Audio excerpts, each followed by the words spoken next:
You think you know love. You think it's chemistry, fate, maybe destiny wrapped in a perfect story. You imagine one day meeting the right person and all the puzzle pieces falling into place. That's what songs, movies, and stories told you since childhood. But Sigmund Freud would not buy any of that. He looked into the human heart and called it something far darker and far more mechanical than romance, a theater where childhood dramas are endlessly replayed, where what you call love is often repetition of wounds, and where desire is organized around lack, not fulfillment. Freud's doctrine is not a comforting sermon, it's a scalpel. He cuts open sacred myths and shows the greasy machine beneath. The claim I'm making is blunt: when you fall for the wrong person again and again, there is probably a map of your family home hidden in your attraction pattern.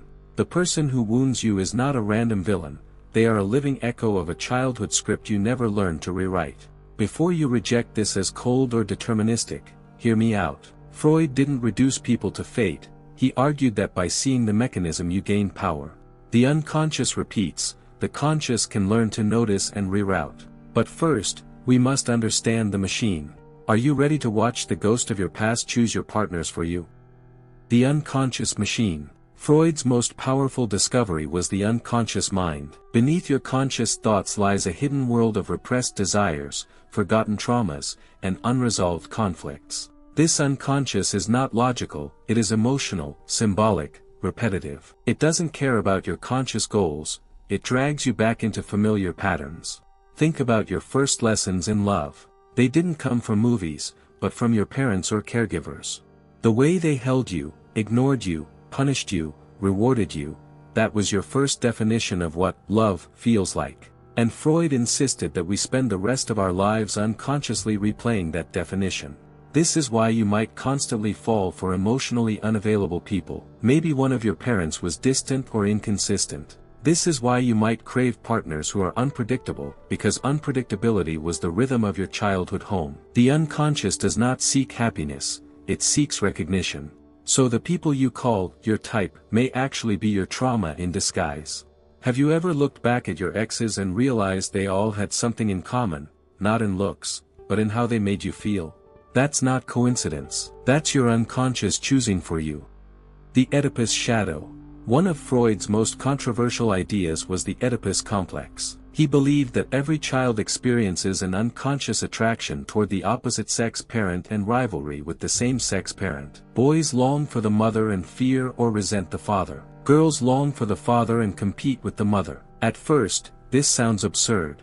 But Freud didn't mean it literally. He meant that our first experience of desire is directed toward someone forbidden, someone unavailable. That triangle of desire, wanting what is off-limits, creates a template. And later in life, we unconsciously seek out situations that recreate that drama. Why do so many people find forbidden love intoxicating? Why are affairs, secret crushes, and unattainable partners so alluring? Freud would say it's because forbidden desire was the very first kind of desire you ever knew. You are not just in love with the person, you are reenacting a primal story. So let me ask you directly. Have you ever found yourself drawn more intensely to someone you couldn't have than to someone who was freely available? If yes, maybe Oedipus still haunts you. Desire is lack. Freud taught us something deeply uncomfortable. Desire is born from lack. You don't desire what you already have, you desire what you are missing. That's why the partner who gives you stability might feel boring, while the one who withholds attention makes your heart race. Your unconscious is not excited by what fulfills you. It is excited by what denies you, because denial awakens the old wound. Think of it this way, love often feels most intense when it's unfulfilled. The chase, the longing, the uncertainty, those are the very things that fuel desire. That's why people can become addicted to toxic partners. It's not because the partner is better. It's because the unpredictability mirrors their earliest lessons about love. Have you ever noticed how the person who texts you less, who keeps you guessing, who gives you crumbs of attention, suddenly becomes the one you can't stop thinking about? Freud would say, of course.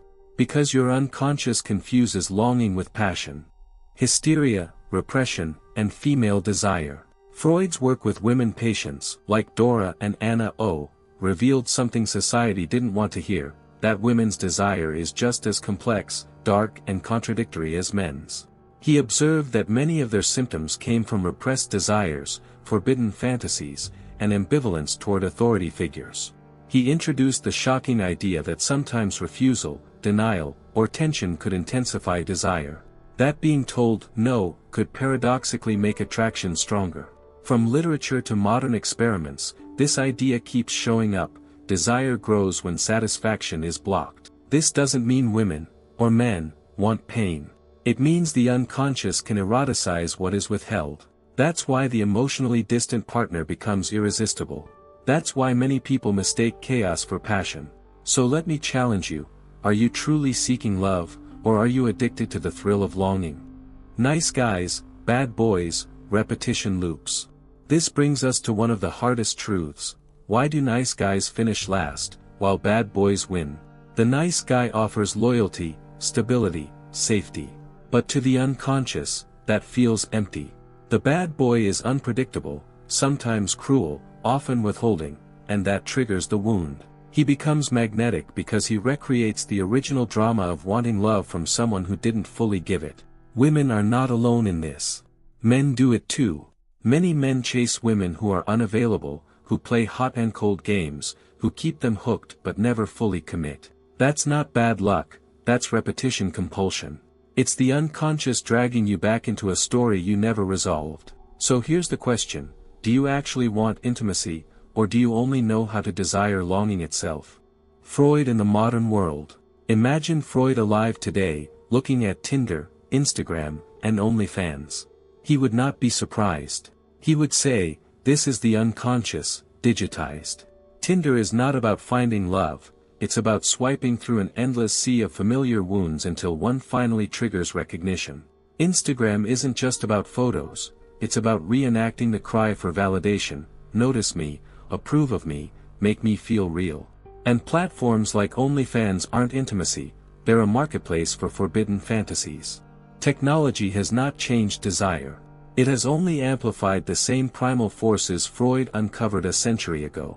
So ask yourself, when you swipe, when you obsess over likes, when you chase someone who barely notices you, are you really choosing? Or are you just replaying the past? Sublimation, death drive, and ego defense mechanisms. Freud's theory includes more than just childhood wounds and repetition. There are mechanisms that can both trap you and offer escape. Sublimation is 1. Redirecting unacceptable impulses, sexual, aggressive, needy, into socially acceptable or creative outlets. Someone with intense longing might become an artist, a writer, a parent, an activist. That channeling doesn't erase desire, but transforms its energy into something productive. Then there's the death drive, thanatos, Freud's idea that alongside the drive to live, grow, reproduce, there is a drive toward destruction, repetition, return to an earlier state. In love, that appears when people self-sabotage, when they push away just when things get good, when patterns repeat even though conscious desire is different. Ego defenses like projection: you accuse your partner of being cold, when really you are scared of being abandoned. Displacement: you get angry at minor irritations because the real wound is deeper. These defenses protect you but also lock you in patterns. By recognizing sublimation, death drive, and defenses, Freud offers not just diagnosis, but ways people can see what's running them from inside. Empirical glue, studies that echo Freud. Several modern studies echo Freud's sketches in surprising ways. One 2012 study on attraction found that people tend to choose partners whose personalities mirror childhood attachment issues. Anxious people choose avoidant partners, avoidant people seek anxious ones. Another 2015 study on relationship maintenance showed that unpredictability in partner behavior increases emotional dependence, consistent with Freud's idea that what was inconsistent in childhood becomes erotically charged. Research in psychophysiology shows women's pupillary dilation and heart rate sometimes respond more to dominant or disagreeing male faces than to amicable ones, suggesting that tension or perceived challenge stirs deeper arousal circuits. Yet in self-report, kindness, stability, and cooperation are more socially acceptable choices. Again, showing the gap between what conscious values we declare and what our bodies often respond to. Social neuroscience of attachment reveals that early relational trauma alters stress response, emotional regulation, and internal working models. People with insecure attachment struggle with trust, emotional availability, and often feel unworthy of stable, loving partners, so they unknowingly gravitate toward partners who confirm those early beliefs. These modern findings don't prove Freud every detail, but they validate the idea that early emotional experience, repression, unconscious desires, and paradoxes in desire are not just poetic metaphors. They are lived realities measurable in behavior, physiology, and long-term relational patterns. Case studies: when love becomes repetition. Consider Anna. Her father was emotionally volatile and often absent. Her mother was warm when present but emotionally overwhelmed. As a child, Anna learned that love feels intense when it's painful.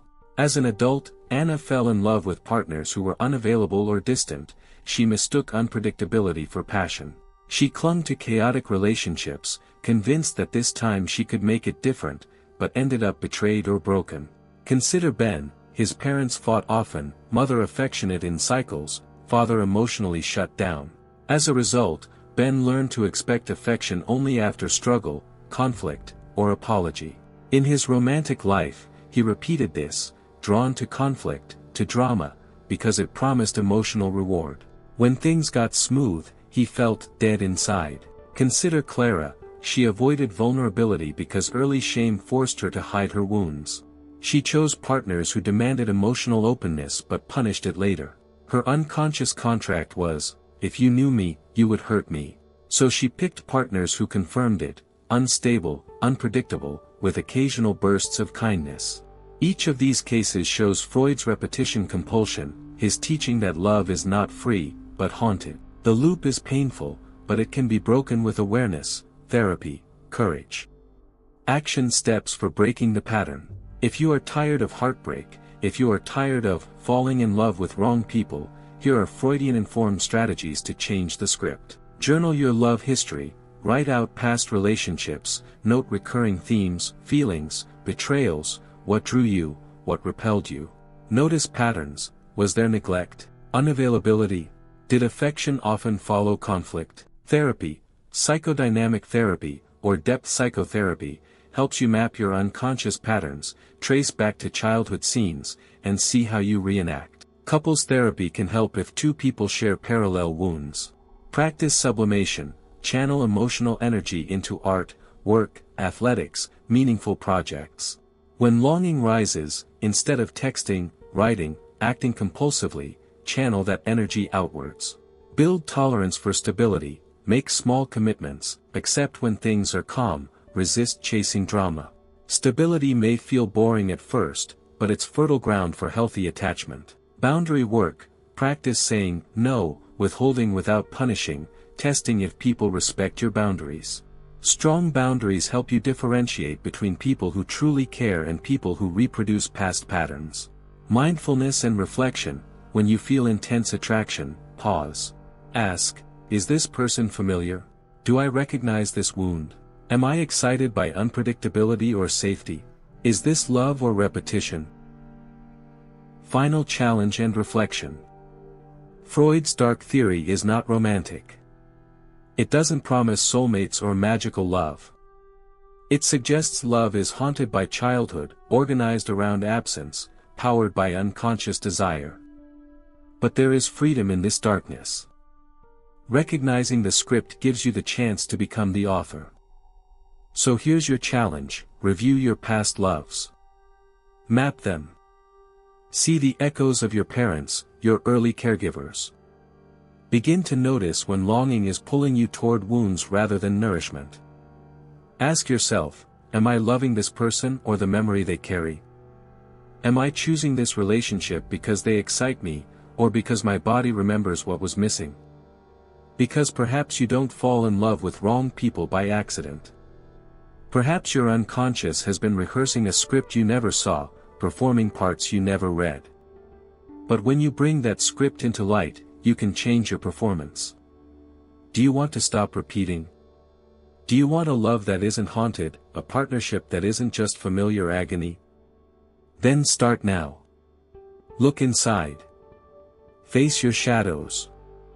Because the greatest love you can ever have might begin by loving your own broken parts.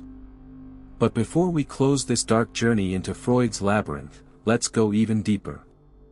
Because Freud's theory of love isn't just about relationships or attraction, it's about the architecture of the human soul. When Freud argued that desire is structured by lack, he was not merely talking about romance.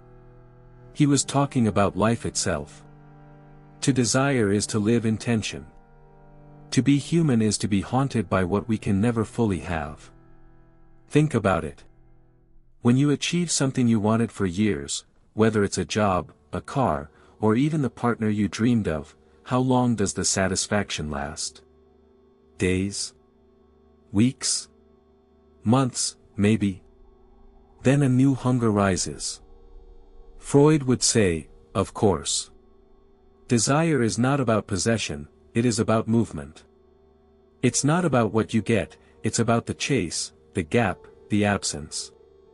And that's why even in love, the person who fulfills you completely might paradoxically bore you.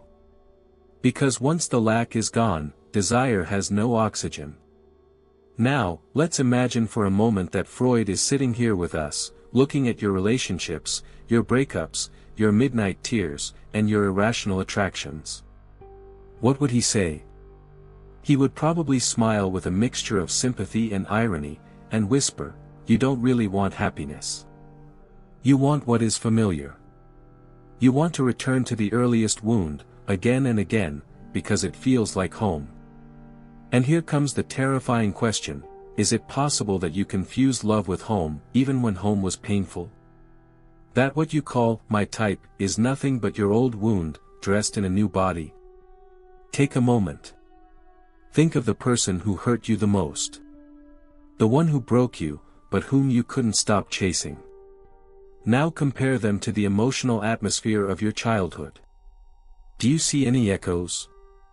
Maybe not in appearance, but in the emotional rhythm. If you're honest, you might realize that the person you loved was less a partner and more a reenactment. And if that is true, then what we call falling in love with the wrong person is not an accident, but a ritual. You are unconsciously staging the same play again and again, hoping that this time the ending will be different. But it rarely is. Now let me provoke you even more. What if this isn't just about you, but about culture itself? Freud believed civilization is built on repression, on the sacrifice of instinct for the sake of order. That means every society teaches its members not to follow desire directly, but to disguise it, redirect it, repress it. So maybe our very culture produces this tragedy. It tells us love is pure, but secretly makes it dirty. It tells us to be monogamous, but excites us with the forbidden. It tells us to worship family, but never heals the wounds families inflict.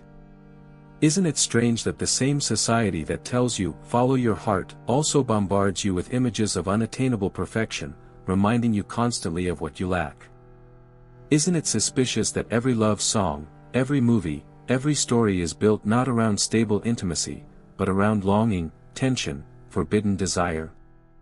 Perhaps Freud was right, culture is not designed to make you happy. It is designed to keep you desiring.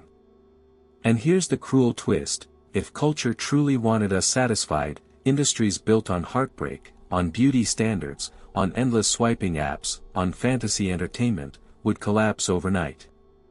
Your dissatisfaction is not a bug in the system, it is the fuel.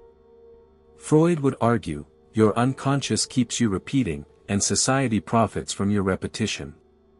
So ask yourself honestly, when you suffer in love, whose story are you living?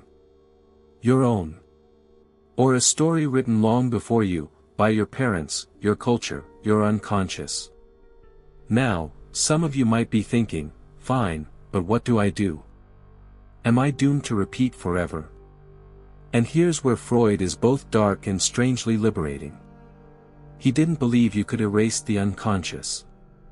But he did believe you could bring it into awareness. You cannot kill the shadow, but you can name it. And when you name it, you gain some power. So the next time you feel that intoxicating pull towards someone who reminds you of every wound you ever carried, pause. Ask, is this love, or is this recognition? Am I drawn to them because of who they are, or because my unconscious is whispering, this feels like home? Imagine how your love life would change if you could ask this question every time you felt attraction. Imagine how many heartbreaks you could avoid if you learned to see the wound beneath the desire. But here's the hard truth, most people will not do this. Most people would rather call it destiny, or fate, or bad luck. Because it is easier to blame the universe than to admit that the real enemy lives inside. So I ask you, are you one of the few brave enough to face your unconscious? Or will you keep running in circles, repeating the same tragic play with new actors? Because maybe you don't need another soulmate. Maybe you don't need another second chance. Maybe what you need is to finally stop auditioning your wounds and start healing them. Maybe real love begins not when you find the right person, but when you stop being addicted to the wrong ones. Think about that. Do you agree with Freud's brutal honesty, or do you still believe that love is sacred, magical, untouched by psychology? Are you ready to confront the dark roots of your desire, or will you keep chasing illusions? Tell me in the comments. Because this conversation is bigger than me or you, it's about all of us, about how we understand love itself.